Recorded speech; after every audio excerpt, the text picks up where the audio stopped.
औज़ुबिल्लाहिमिनश्शैतानिर्रजीम बिस्मिल्लाहिर्रहमानिर्रहीम। काइंडली सबसे पहले तो ऑनलाइन स्टूडेंट्स कंफर्म कर लें एक दफ़ा कि आपके पास आवाज़ स्क्रीन सब ठीक है।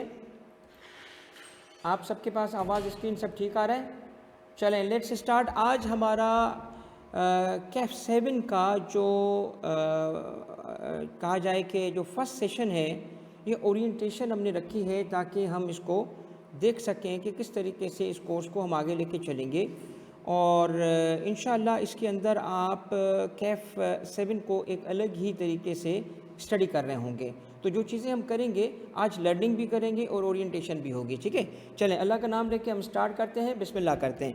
सबसे पहली चीज़ जो आपको पता होनी चाहिए कि इस सब्जेक्ट में फेलियर की बहुत सारी रीज़न होती हैं। सबसे पहली रीज़न क्या होती है कि भाई बच्चा नहीं पढ़ता, ठीक है, और टीचर पढ़ाता नहीं है। बच्चा नहीं पढ़ता, टीचर नहीं पढ़ाता का क्या मतलब है मेरा भाई? इसका ये मतलब है कि सबसे पहले तो चूँकि इस ये लॉ है, कंपनी लॉ, ये टोटल प्रोसीजरल है। टोटल प्रोसीजरल का मतलब क्या है? इसमें न्यूमेरिकल नहीं है, इसमें कैलकुलेशंस नहीं है।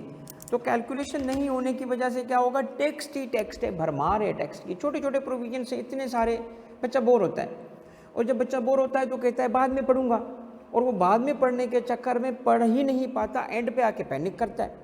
और टीचर नहीं पढ़ाता, नहीं पढ़ा पाता, इसका क्या मतलब है? इसका मतलब ये है कि टीचर इस सब्जेक्ट को इंटरेस्टिंग नहीं कर पाते, क्योंकि वो भी जिस तरीके से पढ़ाते हैं वो प्रोसीजर है, तो वो स्टेप्स बताते जाएंगे, कंटेंट बताते जाएंगे, मगर किसी वे में इंटरेस्ट डेवलप नहीं कर पाते। तो हम इसको कैसे हल करेंगे? ये कॉज ऑफ फेलियर है। पढ़ेंगे पढ़ाएंगे तो सब्जेक्ट पास होगा ना। तो इसका तरीका क्या है बेटा? इस सब्जेक्ट को मैं आपको इंशाअल्लाह इस दफ़ा कंप्लीट स्लाइड्स के थ्रू कवर करूँगा। और आज आपको अंदाज़ा हो जाएगा कि कितना इंटरेस्टिंग सब्जेक्ट है जब इसको लाइव करके दिखाया जाए और इसको बोरिंग करके ना पढ़ाया जाए। तो मेरी एंड पे क्या है? पढ़ाना, और इंटरेस्टिंग वे में पढ़ाना, आसान करके चीज़ें समझा देना, और यहाँ तक के चीज़ों को याद करने में भी हेल्प करना। तो आपके पार्ट पे क्या आएगा? आप डे 1 से पढ़ोगे, ठीक है। इसके अलावा जो सेकंड है, भाई सब्जेक्ट में रट्टा नहीं लगता, क्योंकि इतने ज़्यादा चीज़ें याद करने की होती हैं कि याद ही नहीं होती। तो ये हकीकत भी है कि बहुत सारी चीज़ें हैं। तो इसका हल क्या है कि जब हमारा इंटरेस्ट डेवलप होगा, और इंटरेस्ट डेवलप होने के बाद वो चीज़ें मुश्किल नहीं रहती, तो हम स्लाइड्स यूज़ करेंगे क्लास में, और फिर मैं आपको समरी मास्टर शीट्स दूंगा, जो मैंने आपको टेक्स्ट में भी जिस तरीके से दी थी। और ये मैं बता दूं कि ये वो समरी मास्टर शीट्स हैं जिसके ज़रिए आपका entire course easy to remember हो जाएगा, क्योंकि आपका फोकस सिर्फ उन चीज़ों पे होगा जिसको याद करना है, ठीक है। क्योंकि लिखना पड़ेगा आपको, जब लिखना है तो याद करना पड़ेगा। याद करने के लिए फिर सारे के सारे पैराग्राफ याद नहीं होते, ठीक है। सारे पैराग्राफ सिर्फ एक ही किताब के याद हो सकते हैं, वो कुरान है, ठीक है। उसके अलावा कोई किताब नहीं है जिसकी सारी चीज़ें एक लफ्ज़ ब लफ्ज़ याद हो। तो इसीलिए बच्चा जब अपनी पिक एंड चूज़ करता है तो इम्पॉर्टेंट चीज़ें छोड़ देता है और गैर इम्पॉर्टेंट चीज़ों को याद कर लेता है। तो आपको मास्टर शीट्स के ज़रिए ये वाला प्रॉब्लम हम इंशाल्लाह हल करेंगे। इसके बाद ये है कि जी आप रिकॉल नहीं कर पाते प्रोविज़न को, यानी सवाल आया, सवाल का लिंक हमने बनाया, मगर वो चीज़ रिकॉल नहीं हो पा रही है एग्ज़ाम के अंदर। इसकी वजह क्या है? इसकी वजह है कि एंड पे आके जब हम सारी चीज़ें क्रैम करने की कोशिश करते हैं तो मेमोरी हमारी उस वक्त पुख्ता नहीं होती। उस वक्त जो चीज़ें हम पढ़ रहे होते हैं उसको थोड़ा वक्त गुजरा होता है, कंसोलिडेट नहीं होती हमारे जहन में, तो रिकॉल नहीं हो पाती कुछ चीज़ें। तो जवाबात हमारे पार्शल रह जाते हैं, अधूरे रह जाते हैं, नंबर कट जाते हैं। तो इसका हल क्या है? हम डे 1 से लेके इसको याद करेंगे। डे 1 से हम रिविजनल नेचर के लेक्चर्स दिया करेंगे। यानी हम सपोज कर लें एक नई टेक्निक के ज़रिए इसको कवर कर रहे हैं। और नई टेक्निक क्या है? इसमें 2 चीज़ें होंगी जो मैं आपकी हेल्प करूँगा। पहली ये कि हर क्लास की एंड पे, एवरी क्लास जब हमारी होगी तो क्लास की एंड पे शाम के टाइम पे, चूँकि मेरी क्लासेस वैसे ही 9 बजे तक मैं लेता रहता हूँ, मुख्तलिफ़ चीज़ें पढ़ाता हूँ, टैक्स एडवाइजरी के कोर्स भी पढ़ाता हूँ, इस वजह से मेरी क्लास लेट नाइट तक होती है। तो 9 बजे मैं यहाँ से निकलूँगा, इंशाअल्लाह घर पहुँच के पहला काम जो करूँगा वो उस दिन का एक पूरा रिवीजन वॉइस नोट भेजूँगा। ये जो रिवीजन वॉइस नोट होगा वो उस दिन की सारी समरी होगी। ये अल्हम्दुलिल्लाह अभी मैं केफ 2 की सेशन को स्टार्ट कर चुका हूँ, 4 क्लास मैंने लिए, 4 वॉइस नोट जब मैंने भेजे हैं तो बच्चों को उसका बहुत फ़ायदा हुआ है। ये नई चीज़ मैं ला रहा हूँ अभी मार्केट में कि हर क्लास का आपको वॉइस नोट हो, उसको सुनते, वो आपकी क्लास होगी एक घंटे की, 1.5 घंटे की, 1.25 घंटे की, मगर वॉइस नोट होगा 5 मिनट का, 8 मिनट का, 7 मिनट का, सारी चीज़ें इसमें रिवाइज होंगी। तो उसको सुन सुन के आपकी एबिलिटी बढ़ जाएगी रिकॉल करने की। ये मसला हम इस तरीके से हल करेंगे। दूसरा क्या, वक्तन फ़वक्तन बीच में हम पूरे कोर्स को रिवाइज करने के सेशंस रखेंगे मास्टर शीट के ज़रिए, क्योंकि मैं स्लाइड से कॉन्सेप्ट बनाऊंगा, मैंने स्लाइड में आपको पिक्चर्स दिखानी है, फ्लो चार्ट्स दिखाने हैं, लॉ दिखाना है, पूरा लॉ इमेजिन नहीं करवाना कि तुम सोचो, नहीं, मैं शो करूंगा तुम्हें लॉ। जब लॉ देखोगे तो चीज़ें आपको समझ आएंगी। ऑनलाइन बेटा यहाँ सब चीज़ें समझ आ रही हैं आपको? क्या ये सारी बातें सही हैं जो हम कर रहे हैं? तो जब आपकी वो रोज़ की बेसिस पे वॉइस नोट सुनोगे और उसके बाद जब तुम रिविजनल नेचर की वही मास्टर शीट के ज़रिए सारा कुछ कवर करोगे, यानी सपोज़ कर लो कि हमने एक पूरा चैप्टर पढ़ा है, सपोज़ करते हैं कोई 5 क्लासेस में, 6 क्लासेस में, मगर फिर एक ही रिवीजन सेशन होगा जो पूरे चैप्टर को सिंगल सेशन में मास्टर शीट के ज़रिए रिवाइज कर रहे होंगे, तो आपका ये प्रॉब्लम भी हल हो जाएगा। उसके बाद ये है कि मारूफ, उसके बाद ये है कि आपके पास नहीं चल गया, इसमें प्रॉब्लम आ रहा था, बस ठीक है, सही है, उसको बुला लो, अगर अली को बुला लो, चेक कर लो। ऑनलाइन बेटा स्क्रीन ठीक है आपके पास, सारी चीज़ें चेक कर लो ज़रा।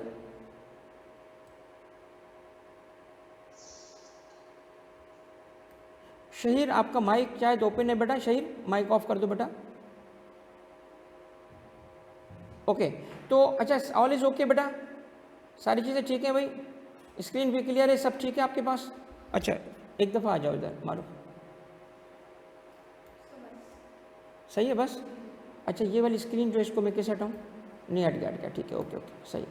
चले भाई, इमाद, शहीर, बाकी शुबेबा, बाकी स्टूडेंट्स बेटा काइंडली कंफर्म करें एक दफ़ा तो मैं कंटिन्यू करूँ। All is okay? ओके, तो बेटा अब इनएबिलिटी टू लॉ, ये बड़ा, देखिए एक बात समझें, आपके पास जो सवाल बनते हैं उन सवालों पे वो कैप 7 में, कैप 7 आ चुका है आपका, कैप 7 पे आप देखोगे इंक्रीजिंगली, ये पेपर देखे ना लास्ट 2-3 अटैम्प्ट के, देखो वो इंक्रीजिंगली सिनारियो बेस्ड पे जा रहा है। सिनारियो बेस्ड का मतलब क्या है कि एक लीगल प्रॉब्लम देगा।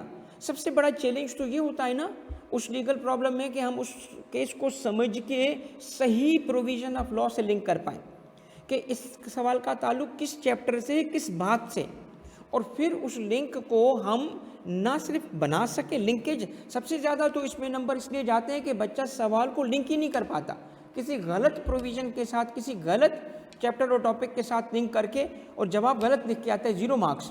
यहाँ पे अगर लिंक नहीं बना तो भाई लाइट ही नहीं आएगी ना। पहले तो लाइट लगाने के लिए तार तो जोड़ें, और वो तार क्या है? Understanding concept. कॉन्सेप्ट वाइज जब पढ़ोगे तो केस पे अप्लाई कर सकोगे। जब कॉन्सेप्ट ही नहीं होगा तो कैसे? आपने चीज़ें समझी नहीं है भाई, शेयर कैपिटल है, क्यों है, क्या है, ये चीज़ें जो क्यों का जवाब आपने देखा था, मैं टैक्स में देता हूँ, तो मैं कंपनी लॉ में भी ये क्यों का जवाब देता हूँ। जब कॉन्सेप्ट बनेगा तो लिंक बनेगा ना। और उसके बाद दूसरी चीज़ क्या है कि आप उसको लिख पाएँ। अप्लाई करने का मतलब क्या है कि उस फैक्ट पे आपकी ड्राफ्टिंग, क्योंकि ड्राफ्टिंग का मतलब अंग्रेज़ी लिखना नहीं है। मैं आपको बता रहा हूँ, मैं कंपनी लॉ अल्हम्दुलिल्लाह ये 3रा बैच है जिसमें मैं पढ़ा रहा हूँ, ठीक है, और मैं आपको अल्हम्दुलिल्लाह जिस लेवल पे भी लेके जाऊँगा आपके लिए बहुत फ़ायदेमंद है। क्यों? क्योंकि मैंने जो बच्चों को ये 2 बैचेस में बैठ के उनकी ड्राफ्टिंग देखी है तो उससे मुझे अंदाज़ा हो गया है कि बच्चे को लिखना ही नहीं आता। बिलीव मी, इस तरीके से लिखने पे पेपर पास नहीं होता। ये बहुत बड़ा प्रॉब्लम है बच्चे का, क्योंकि बच्चे को हम ज़्यादातर सब्जेक्ट जो होते हैं वो कैलकुलेशन बेस्ड पढ़ाते हैं। इस प्रोफेशन में कैलकुलेशन के साथ बच्चा बड़ा इजी है, लिखने के साथ इजी नहीं है, और ना उसको लिखने का अंदाज़ और तरीका बताया जाता है। मैं इंशाल्लाह आपको जो प्रैक्टिस करवाऊंगा वो एक अलग लेवल की है, जिसको मैंने डिज़ाइन इस तरह किया है कि सवाल के बाद बताया गया है, उस पर गाइडेंस दी गई है सवाल पे। इंशाल्लाह अगले ही एक आध सेशन में जब तुम देखोगे मैं एक प्रैक्टिस सेशन रखूँगा, विद इन नेक्स्ट 2 क्लासेस के अंदर एक सेशन आ जाएगा प्रैक्टिस का। आपको अंदाज़ा हो जाएगा कि कैसे प्रैक्टिस कहते हैं किसको हैं, क्योंकि जब आप ड्राफ्टिंग करते हो तो सिर्फ आप अपने रटी हुई चीज़ें लिखते हो। मेरी किसी कंपनी लॉ के एग्जामिनर से बात हुई, मैंने उसको बोला आप बच्चे बड़े फेल करते हो। उसने कहा बच्चा फेल हो रहा हो तो हम करते हैं, और कहता है आप तो पढ़ाते हो, आपके सामने बच्चे की ज़बानी नॉलेज है, आप देख रहे हो यार ब्रिलियंट बच्चा है, आप देख रहे हो कि वाह वाह यार बच्चे ने ज़बरदस्त जवाब दिया। कहता है आप उसकी लिखने को जब देखोगे तो उसकी सबसे बड़ी, ये सुनना मेरी बात, ये एग्जामिनर की बात है, वो कहता है कि जब लिखने पे देखेंगे तो बच्चे की सबसे बड़ी गलती क्या होती है कि बच्चा क्या करता है, लिखे हुए नोट्स को रिप्रोड्यूस करके आता है, लिखे हुए नोट्स को छाप के आता है, हमारे सवाल को तो लिफ्ट ही नहीं कराता, सवाल के हिसाब से इंफॉर्मेशन को टेलर ही नहीं करता।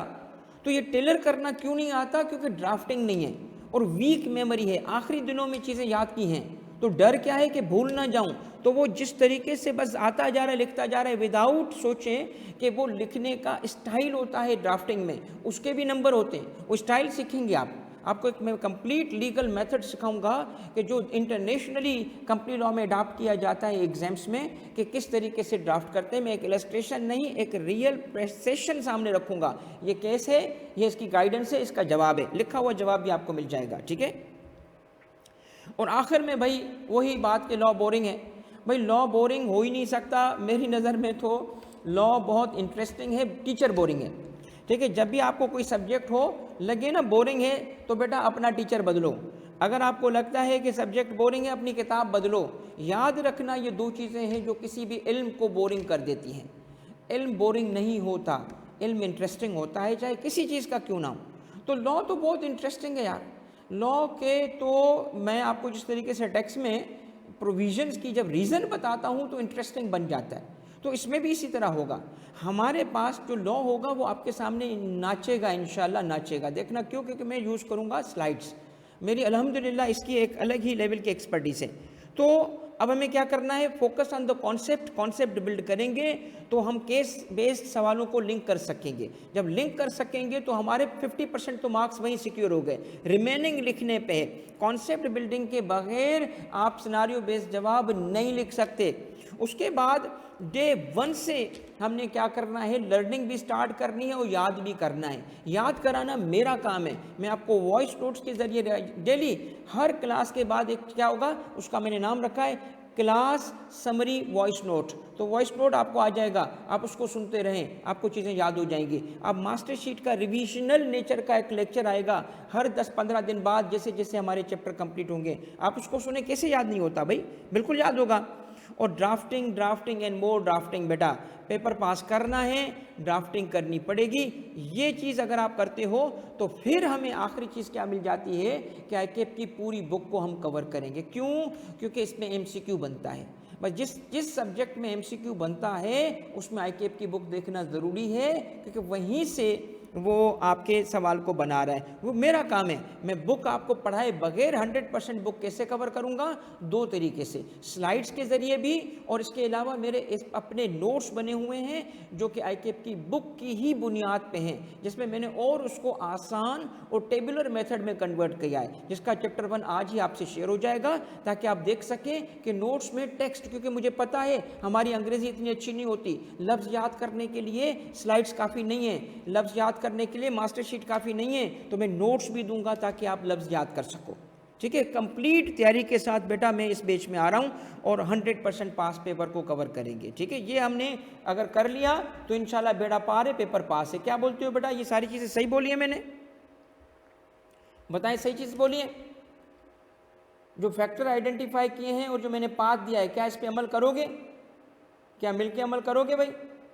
चले भाई बिस्मिल्लाह, अब हम आते हैं आगे। अब थोड़ी सी लर्निंग कर लेते हैं, क्योंकि आज का सेशन वैसे भी वो 21 रमज़ान है और इसके अलावा भी कराची में तो खैर रास्ते भी बंद हैं, मगर मैंने फिर भी कहा कि नहीं, एक दिन भी ज़ाया ना हो। मेरा इस दफ़ा का एम क्या है? इस दफ़ा का एम ये है कि चाहे फ्लड हो, चाहे अर्थक्वेक हो, क्लास होनी चाहिए। क्लास तो मैं हो सकता है ईद पे भी रख लूँ, क्योंकि हम ऐसे ही फजूल टाइम ज़ाया करते हैं। भाई ईद है तो 3 दिन छुट्टी, क्यों छुट्टी यार? इस्लाम में कोई छुट्टी बुट्टी नहीं होती बेटा, काम है, बार बार काम काम काम काम के ज़रिए हम आगे बढ़ेंगे। हम कोई आराम करके, अब आराम का कोई उम्र है हमारी? मेरी भी नहीं है बेटा, ये ना समझना कि मेरी आराम की उम्र है। भाई मैं पूरी रात कल जागा हूँ, उससे पिछली भी पूरा, और 2-3 घंटे सोया हूँ। क्यों? मुझे काम करना था और काम कर रहा हूँ, और अल्हम्दुलिल्लाह उसकी वजह से और ज़्यादा एनर्जी हो रही है, और ज़्यादा जवान होता जा रहा हूँ। ठीक है, देख ही रहे होंगे बेटा थोड़ा। तो बेटा इसके लिए ज़रूरी क्या है, हमने क्या करना है? काम करना है। आए बेटा बिस्मिल्लाह करते हैं। देखिए सिलेबस का सबसे बड़ा मसला क्या है? सिलेबस का मतलब बाकी जो सिलेबस होते हैं ना वो जाइंट होते हैं हाथी की तरह। इस तरह इस बंदे बेचारे के ऊपर बैठ गए तो उसको मार दिया। कंपनी लॉ का सिलेबस ऐसा नहीं है। द गुड न्यूज़ इज कि कंपनी लॉ का सिलेबस छोटा है। कंपनी लॉ का सिलेबस छोटा है। और मैं आपको एक बात बता रहा हूँ, जब मेरी प्रोडिक्शन सुनना, ICAP जब अगले अटैम्प्ट में न्यू स्कीम के अंदर बिजनेस लॉ और इसे मर्ज करेगा, देख लेना कंपनी लॉ का सिलेबस यही रहेगा। इसका मतलब है कि 50 नंबर पे भी सेम सिलेबस करेगा, 100 पे भी सेम सिलेबस करेगा। इसका मतलब समझ लो, दिस इज गुड न्यूज़ कि भाई सिलेबस इतना कोई हाथी जैसा बड़ा नहीं है। हाँ, बड़ा क्या है, उसमें छोटे छोटे पॉइंट्स ज़्यादा हैं। तो टेक्निक क्या है उसको टैकल करने की? बेटा डे 1 से थोड़ा थोड़ा थोड़ा, उसी हाथी के लिए क्या कहा जाता है? How to eat an elephant. कहते हैं the best way to eat elephant is to break into small pieces, take 1 piece at a time. तो हर क्लास में हम छोटा छोटा पीस लेंगे ना बेटा, और उसको खाना शुरू करेंगे। शाम को रिविजनल, रात के टाइम पे रिविजनल वॉइस नोट होगा, उसको सुनते रहेंगे। तो सुनते रहो ना उस रिविजनल वॉइस नोट को, पूरे पूरे चैप्टर रिवाइज हो जाएंगे और रिकॉल होना शुरू हो जाएंगे। तो जो सबसे बड़ा प्रॉब्लम है ना कि छोटे छोटे पॉइंट्स बहुत ज़्यादा हल हो जाएंगे। मैं आपको आज बता रहा हूँ सिलेबस हाथी जितना नहीं है, टोटली मैनेजेबल है। बल्कि मैं आपको एक बात बताऊं बेटा, मैं तो समझता हूं कि इसका सिलेबस इतना कम है, इतना छोटा है कि हम अगर 2 क्लास भी हफ्ते की रखें ना, तब भी हम 1 महीना पहले सिलेबस कंप्लीट कर सकते हैं। इतना कम है। हम 2 नहीं रखेंगे, ऑब्वियसली हमें प्रैक्टिस भी करनी है, ठीक है। मगर मैं आपको वैसे बता रहा हूँ कि इतना सिलेबस इसका छोटा है। अब सिर्फ तरीका क्या है, जो असल चीज़ है जो टीचर उस तरह नहीं कर पाता, वो है नेविगेट करना। कौन सा? अब ICAP ने चैप्टर 1 पे अगर सारी चीज़ें दी, एक वक्त में सारी चीज़ें थोड़ी पढ़ाऊंगा, उसमें से वो चीज़ उठाऊंगा जिसकी बेसिस पे मैं चैप्टर 2 और चैप्टर 3 फिर मैं अपने ऑर्डर से मूव करता हूँ। मैं ICAP बुक से नहीं जाता, मेरा अपना ऑर्डर होता है। मैं देखता हूँ मेरा बच्चे की समझ में क्या आएगा, मैं बच्चे की लेवल पर आके उसको एब्जॉर्ब कराने में। ऑब्वियस सी बात है बेटा, हमारा 18-20 साल का तजर्बा जो एजुकेशन का है वो बच्चों को पढ़ाने का है, चार्टर्ड अकाउंटेंसी को पढ़ाने का है। बच्चा एक CA का बच्चे को हम जानते हैं वो कैसे लॉ को, और लॉ का टीचर हूँ मैं, ठीक है, तो कैसे वो चीज़ एब्जॉर्ब कर पाएगा। तो वो मेरा अपना मेथड है, वो उस मेथड से मैं आऊँगा। तो आप देखना कैसे ये सिलेबस जो है वो बेशक लगता होगा बाकियों को हाथी जितना, मुझे तो नहीं लगता और इंशाल्लाह आपको भी नहीं लगेगा, ठीक है। ये सिलेबस है मेरे बच्चों, एक दफ़ा देख लो इसको। इसकी सेगमेंटेशन कुछ इस तरह है कि सबसे पहले सिलेबस में रेफरेंस A इनकॉर्पोरेशन और इशुएंस ऑफ शेयर्स पे है, जिसके टीचिंग आवर्स ICAP ने 15 से 20 घंटे रखे हैं और वेटेज भी 15 से 20 मार्क्स का है। उसके पास मैनेजमेंट एंड एडमिनिस्ट्रेशन, एक एक चीज़ इसकी डिटेल में आने जा रही है। आपको एक मुकम्मल आज ओवरव्यू मिल जाएगा आपके CAP 7 कंपनी लॉ का। तो मैनेजमेंट एंड एडमिनिस्ट्रेशन जो है उसमें कहा गया है कि 35 to 38 आवर्स लगाएं और 20 to 25 मार्क्स का है। यहीं से अंदाज़ा लगा लो कि ये मेजर सेगमेंट होगा, यहीं से अंदाज़ा लगा लो, क्योंकि ये 25 मार्क्स तक जा सकता है और आवर्स भी ICAP ने ज़्यादा इसमें कहा लगाने का।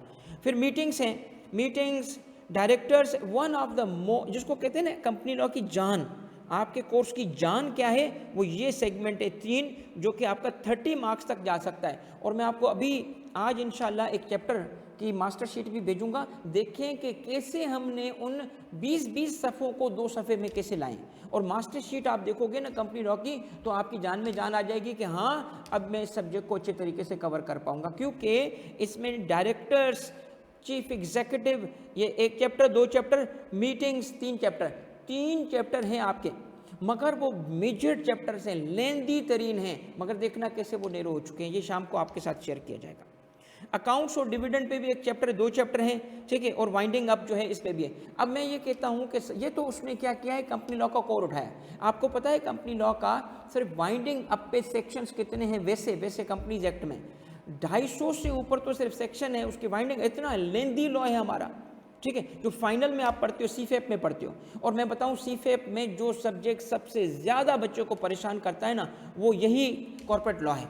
कॉर्पोरेट लॉ जैसा गंदा सब्जेक्ट नहीं है CFAP का, और अक्सर बच्चे मिसगाइड हो जाते हैं बाय टीचर्स कि जी ये सब्जेक्ट, क्योंकि वो टीचर वो सब्जेक्ट पढ़ा रहा होता है, कंपनी लॉ कोई अच्छा से पढ़ा नहीं रहा होता, तो बच्चे को शुरू में वो सब्जेक्ट दिला देते हैं, जबकि उसके पास टाइम होता है शुरू में पढ़ने का। क्या टाइम होता है? पूरा साल होगा आपका, ठीक है, और आखिर में उसको सब कंपनी लॉ के लिए बच्चा बैठता है तो उसे मैनेज नहीं होता। क्यों? इतना लेंदी सब्जेक्ट है, करेगा कैसे वो? तो आप तो लकी हो कि कैफ लेवल पे बेटा उस सब्जेक्ट का एक हाथी से, वो तो मैं कहता हूँ कोई जॉइंट, कोई K2 और जो है ना एवरेस्ट जितना सब्जेक्ट है उसका CFAP है। इतना बड़ा उसका कोर्स है, आपको तो छोटा सा उसमें से दे दिया है। तो मैं यही तो कहता हूँ कि उसने कोर ऑफ कंपनी लॉ उठा के रखा है ताकि आप कैफ लेवल पे कर लो। तो जब वो मर्ज करेगा सब्जेक्ट को, तभी तो कोर ही तो रहेगा ना, क्या काटेगा इसमें से, क्या निकालेगा उसमें से, ठीक है। तो 50 नंबर पे भी देखना यही सिलेबस होगा कि कोर ऑफ कंपनी लॉ है बेटा ये, ठीक है। लास्ट लर्निंग भी मास्टर शीट से बिल्कुल हो सकती है बेटा, कंप्लीट 100% मास्टर शीट जो है ना उसको कवर कर रही है। मगर चूंकि मैं इंटरेस्ट डेवलप करना चाहता हूँ, मैं चाहता हूँ आप इस सब्जेक्ट को दिल लगाएं, आप इस सब्जेक्ट से भागे नहीं, क्योंकि इसमें लिखना पड़ता है। आप इस सब्जेक्ट को दिल से पढ़ो। तो मैं इसलिए स्लाइड्स यूज़ करूँगा, क्योंकि मेरी स्लाइड्स अल्हम्दुलिल्लाह, क्योंकि इस चीज़ का मैं मास्टर हूँ, ठीक है, अल्हम्दुलिल्लाह इसका मैं मास्टर हूँ। मैं इस इंडस्ट्री में बेस्ट स्लाइड्स बनाता हूँ। इवन मैं जब बोर्ड मीटिंग्स होती हैं हमारी, तो ऑफिस की और मैं और जगह पे भी कंपनीज़ की बोर्ड मीटिंग पे भी अपियर हुआ हूँ, तो सब मानते हैं कि प्रेजेंटेशन तारीख तो नहीं होगी, ठीक है। मैं कभी ट्रेनिंग्स में गया हूँ तो वो लोग कहते हैं मेरी देख के प्रेजेंटेशन समझ जाते हैं। अगर किसी को मैंने बना के दी ना, तो मेरे बाद में, जैसे एक अफसर थे ट्रेनिंग पे गए, मुझसे उसने प्रेजेंटेशन बनवाई, तो रिव्यूअर ने कहा कि ये प्रेजेंटेशन तारीख दुनिया की बनाई हुई लग रही है। Believe me, this is what he said, कि जो इसकी चीज़ें हैं ना ये तारीख दुनिया कर सकता है, ठीक है। तो आपके भाई ने ऐसी चीज़ें बनाई, आज देख लेना, आपको अंदाज़ा हो जाएगा कितना इंटरेस्टिंग किया जा सकता है। मगर वो स्लाइड भी आपको मिलेंगी। आप लर्निंग के लिए 3 मटेरियल दे रहा हूँ आपको, तीन स्लाइड्स जिसके ज़रिए हम उसको देखेंगे कंपनी लॉ को, नोट्स जिसमें लफ्ज़ लिखे होंगे, और मास्टर शीट जिसमें रिवीजन करेंगे, ठीक है। तो अगर आपको लगता है आपकी अंग्रेज़ी अच्छी है, सिर्फ मास्टर शीट तक महदूद कर दो। नहीं, आपकी अंग्रेज़ी अच्छी नहीं है, साथ में नोट्स इस्तेमाल कर लो, और क्लास की जो मटेरियल होगा वो वैसे ही आपको दिया जाएगा। बेटा आप रेस्ट एश्योर्ड के इस सब्जेक्ट को हम बहुत अच्छे तरीके से करने वाले हैं, ठीक है। अब ज़रा एक कोर्स का टूर कर लेते हैं। आपने सिलेबस देखा, उन्होंने उठा के सेगमेंटेशन कर दी, मगर है क्या वो चीज़, है क्या, आए ज़रा इसको देखते हैं। सबसे पहले तो देखें, ये मैंने आपके सारे कोर्स को, इंटायर बुक को बेटा ये देखें कर दिया है, जो कि 12 चैप्टर हैं। तो मैंने आपके सामने एक पिक्चर पेश कर रहा हूँ। चैप्टर 1 का ताल्लुक है इंट्रोडक्शन, टाइप और रजिस्ट्रेशन से।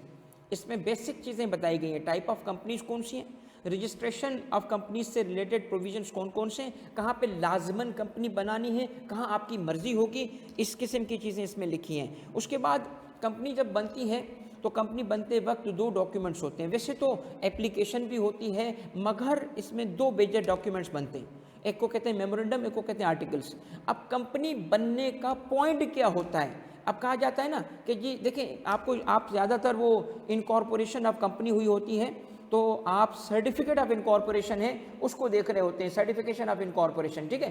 तो मैं आपको एक बात बताता हूँ। सपोज कर लो मैं आपसे सवाल पूछता हूँ, जैसे एक बच्चा पैदा होता है तो कंपनी भी बनती है, वो लम्हा बताओ जिसमें यहाँ कंपनी बनी, वो लम्हा बताओ जिसमें कंपनी बनी। जैसे एक बच्चा पैदा होता है तो माँ बाप लिखते हैं जी हमारा बच्चा जो है फ़लाँ तारीख पे, फ़लाँ डेट पे, फ़लाँ टाइम पे पैदा हुआ, ठीक है। और जो लोग इसमें बिलीव करते हैं, मैं तो नहीं करता क्योंकि मैं मौलवी हूँ, अल्हम्दुलिल्लाह फॉर दैट, मगर मैं नहीं बिलीव करता। जो स्टार्स में बिलीव करते हैं वो तो एग्जैक्ट टाइम नोट करते हैं कि बच्चा इस वक्त पैदा हुआ। मैं आपसे पूछता हूँ कंपनी किस वक्त पैदा होती है, कब बनती है, तो वो सुन ले, वो लम्हा, वो मोमेंट पता है क्या होता है, the moment memorandum is registered. जो रजिस्ट्रार मेमोरेंडम को रजिस्टर करता है ना अपने पास, वो लम्हा होता है कंपनी बन चुकी होती है, कंपनी बन गई। अब वो लीगल क्रिएशन हो चुकी, कंपनी वजूद में आ चुकी है। इससे पहले कंपनी नहीं होती, इससे पहले जो कुछ काम हो रहा होता है वो प्री इनकॉर्पोरेशन कॉन्ट्रैक्ट्स होते हैं, वो कंपनी नहीं बनी होती, ठीक है। और वो लोग जो उस वक्त कंपनी बनाने की एफर्ट कर रहे हैं, कंपनी नहीं बनी, उससे पहले उनको कहते हैं प्रोमोटर्स, शेयर होल्डर नहीं कहते, प्रोमोटर्स। और जो काम वो कर रहे हैं वो pre incorporation contract. The moment उस रजिस्टर हो गया ना, अब कंपनी बन चुकी है। अब जिसने उसके मेमोरेंडम को साइन किया वो शेयर होल्डर बन चुका है, ठीक है। तो ये मोमेंट है, तो इसकी सारी बातें हम तफसील से सीखेंगे, रीज़न समझेंगे तो मेमोरेंडम भी इंटरेस्टिंग, आर्टिकल भी इंटरेस्टिंग। वरना क्या है, वरना बोरिंग ही बोरिंग, ठीक है। तभी तो बच्चे कंपनी लॉ से भागते हैं। नहीं भागोगे इंशाल्लाह मेरी क्लास में। 3 डायरेक्टर का एक बहुत इंटरेस्टिंग टॉपिक है। उसके बाद चीफ एग्जीक्यूटिव, हालांकि चीफ एग्जीक्यूटिव और अदर ऑफिसर्स बहुत छोटा सा चैप्टर है।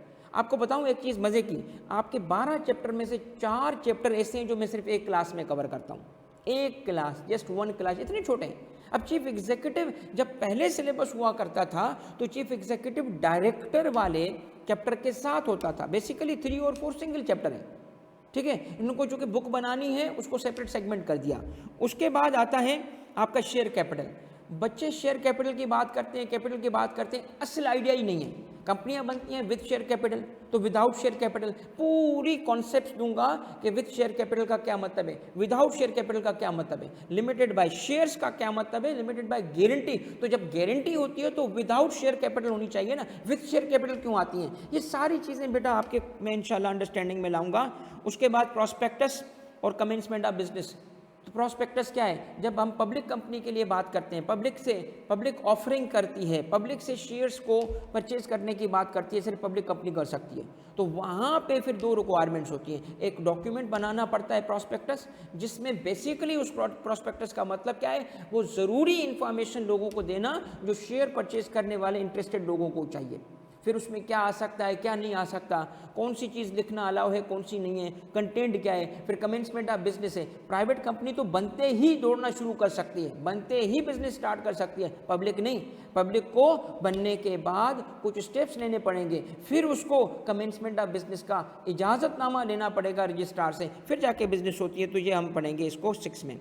मॉर्गेजेस एंड चार्जेस, आप बच्चे कहते हैं बोरिंग है, आप देखना मेरी क्लास में कितना इंटरेस्टिंग है। मॉर्गेज और चार्जेस जैसा इंटरेस्टिंग सब्जेक्ट नहीं है, क्योंकि लॉजिक तो बताई जाए ना कि प्लेज किसको कहते हैं, चार्ज किसको कहते हैं, मॉर्गेज किसको कहते हैं। तो जब आपको समझ आएगी तो इंटरेस्टिंग हो जाएगा ना, रट्टा लगा के तो चीज़ें नहीं समझ आती बेटा। उसके बाद है meetings and resolutions.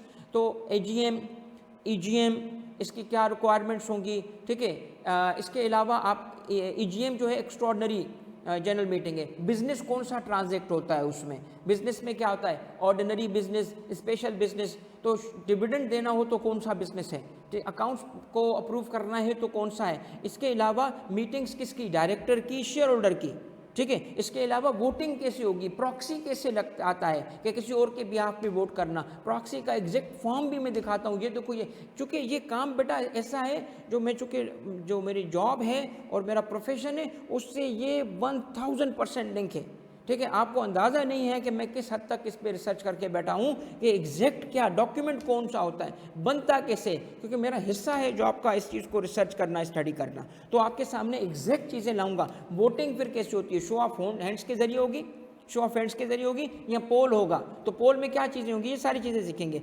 Distribution of profit, dividend, भाई कहाँ से डिविडेंड दिया जा सकता है। एक कंपनी डेप्रिशिएबल एसेट बेच के डिविडेंड दे सकती है, नहीं दे सकती, तो इसका मतलब उसके पास क्या हो, प्रॉफिट्स। तो ये सारी चीज़ें आप पढ़ेंगे। फिर इसके बाद इन्वेस्टमेंट एंड डिस्क्लोजर, ठीक है। जब आप कंपनी इन्वेस्टमेंट कर रही है उसके डिस्क्लोजर्स देंगी, क्यों, इसमें आपको पता है ना कि होल्डिंग कंपनी फिर सब्सिडियरी इन्वेस्टमेंट्स छुपाई जा सकती हैं, कुछ डिस्क्लोजर की रिक्वायरमेंट्स हैं। अकाउंट्स, ठीक है, अकाउंट्स की अप्रूवल, एनुअल रिटर्न, फॉर्म ए जिसको बोलते हैं। हर कंपनी साल में एक दफ़ा SECP को, रजिस्ट्रार को क्या करते हैं, एक रिटर्न जमा करते हैं। तो टैक्स में ये रिटर्न नहीं होता, कंपनी लॉ में भी रिटर्न है जिसको हम फॉर्म ए कहते हैं, जिसमें उस साल की चेंजेस बताई जाती हैं। और उसके बाद आता है वाइंडिंग अप। देखिए वाइंडिंग अप फाइनल में पढ़ाना भी अजाब है, ठीक है, मगर अल्हम्दुलिल्लाह मैंने इस पर बहुत ज़बरदस्त काम किया है। मैंने इसकी ऐसी स्लाइड्स बनाई है कि आपको वाइंडिंग अप बाय कोर्ट क्या है, वॉलंटरी वाइंडिंग अप क्या है, winding up under the supervision of court क्या है, वो फ़र्क कैसे वो समझ आ जाएगा, क्योंकि मैं रियल लाइफ केसेस को जानता हूँ, मुझे रियल लाइफ चीज़ों का पता है, ठीक है। इस वजह से ये चीज़ें आपके लिए इंटरेस्टिंग होने जा रही हैं। बताएं मेरा बच्चा, आपको एक अच्छा मिल गया ओवरव्यू अभी चैप्टर्स के हवाले से।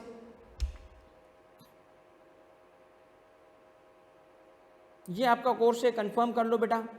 चलें नेक्स्ट क्या है, अब मैंने एक और काम किया। चैप्टर तो अपनी जगह, मगर असल में ये चैप्टर थीम कौन सी को कवर कर रहे हैं, तो आप गौर से देखोगे ना। अब बहुत यूज़फुल स्लाइड मैंने बनाई है बच्चा, ये देखें, इसका मतलब है थीम की बात कर रहा हूँ, कंपनी की बर्थ, कंपनी के बनने से। तो ये जो चैप्टर है ना, इसका ताल्लुक कंपनी के बनने से, लिंक कर दिया मैंने।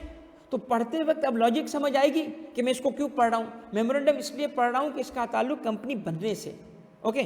फिर आए तो कंपनी के पीपल, लोग, बर्थ हुई पीपल, तो पीपल में डायरेक्टर्स, उसमें चीफ एग्जीक्यूटिव जो लोग हैं अंदरूनी, ठीक है, उससे इसका ताल्लुक है।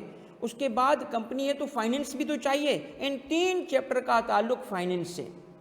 खूबसूरत है ना स्लाइड, देखो मैं इसी तरीके से तो बोला था, मैं आपको कंपनी लॉ नाचता हुआ इंशाल्लाह दिखाऊंगा इस दफ़ा कि शेयर कैपिटल को का चैप्टर, प्रॉस्पेक्टस और कमेंसमेंट ऑफ बिजनेस का चैप्टर, मॉर्गेज, ये फाइनेंस से ताल्लुक रखता है। हाँ भाई बताओ, ठीक है। शहीर 1 महीना पहले बेटा, 1 महीना पहले तक कोर्स कंप्लीट हो जाएगा, छोटा कोर्स है, इसका टेंशन ना लो। मीटिंग्स एंड रेजोल्यूशन, क्यों, डिसीजन मेकिंग के लिए भाई। अब जरा लिंक तो देखो ना, कि कंपनी बनी, लोग चाहिए, पैसे चाहिए, डिसीजंस करने पड़ेंगे, इस तरह करके मैंने नई चीज़ सामने लाई है जो बुक में भी नहीं है। बेनिफिट्स, जब कंपनी बनी तो किसी को तो बेनिफिट दे, तो किसको बेनिफिट देगी? डिविडेंड का चैप्टर यहाँ आ गया, इन्वेस्टमेंट का चैप्टर यहाँ आ गया। तो भाई अगर बेनिफिट्स हैं, काम हो रहा है, तो अकाउंट्स भी बनेंगे, ये चैप्टर आ गया। और जब बनी है तो मरना भी तो पड़ेगा, बताएं, आ गया, आपका पिक्चर बन गया कंपनी की। असल में ये कंपनी एक आम बंदे की तरह, एक नॉर्मल ह्यूमन बीइंग की तरह ज़िंदगी गुजारती है। उसकी भी बर्थ होती है, उसके लिए भी काम करने के, जैसे सोल ट्रेडर को लोग चाहिए, फाइनेंसेस चाहिए, डिसीजन मेकिंग होगी, बेनिफिट्स, अकाउंट्स और डेथ होगी। बताएं ज़रा, आप बेहतर व्यू आपको मिल रहा है सिर्फ चैप्टर के? तो आपके कंटेंट के पीछे जो थीम्स है ना, वो तक लेके आऊँगा, क्योंकि बेटा इस पर मेरी बहुत रिसर्च है, ठीक है। क्योंकि जितनी रिसर्च इस पे अलहमदुलिल्लाह मैंने की है, शायद ही पाकिस्तान का कोई टीचर हो। मैं आपको एक बात बताऊं, मुझे बड़ा अफसोस होता है जब बच्चे मुझसे चीज़ें पूछते हैं तो बड़े बड़े नाम होते हैं और वो जो पढ़ाया होता है वो गलत होता है। बखुदा मैं आपको ये बड़ी तकलीफ़ से बात बता रहा हूँ, मुझे शौक़ नहीं है किसी की बुराई करने में, मगर एक मैं बात बताऊँ, मैं कहता हूँ कंपनी लिमिटेड बाय शेयर्स क्या है? किसकी लाइबिलिटी उसमें लिमिटेड होती है? कंपनी की। किसी ने बोल दिया जी कंपनी की लाइबिलिटी, कंपनी की लाइबिलिटी लिमिटेड हो ही नहीं सकती, शेयर होल्डर की लाइबिलिटी लिमिटेड, वो कंपनी की लाइबिलिटी अनलिमिटेड होती है भाई, ठीक है। क्या आपको मैं मतलब इस वक्त वो जो है ना वो अपने दर्द बताऊं कि किस तरीके के जुल्म किए जाते हैं, ठीक है। मैं एक मिसाल देता हूँ, आमतौर पे एक जुमला बोला जाता है, मैं कंपनी का ओनर हूँ। आप कंपनी के ओनर बन ही नहीं सकते, आप कंपनी के शेयर्स के ओनर हैं। Company is a person, you are a person, and person own नहीं होता, प्रॉपर्टी ओन होती है। कभी सोचा था इस तरह आपने? This is what company law will teach you, एक ऐसी लेवल पे। और देखो कंपनी लॉ को क्यों पढ़ो, दुनिया भर में एक जैसा है।